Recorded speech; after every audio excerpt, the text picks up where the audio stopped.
Bonjour, cette vidéo présente une démarche pour tracer des diagrammes de vote de fonctions de transfert quelconques.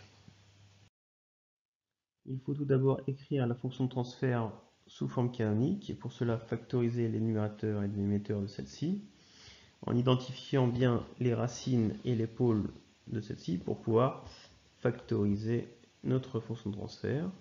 Et donc identifier les constantes de temps, le gain statique et la classe du système, alpha.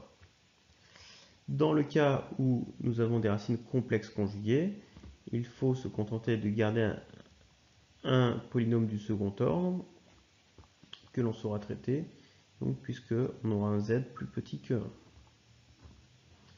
Nous aurons alors à tracer pour les diagrammes une somme de diagrammes de premier ordre et de second ordre, avec éventuellement un terme intégrateur ou dérivateur suivant la valeur de alpha.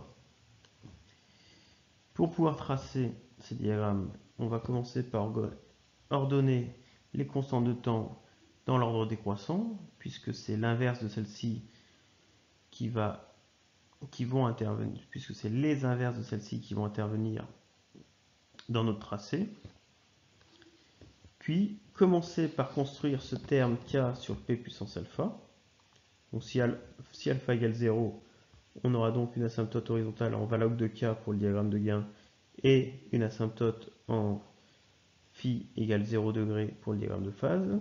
Si alpha égale 1, nous aurons une pente à moins 20 décibels par décade et un déphasage de moins 80 degrés, et ainsi de suite.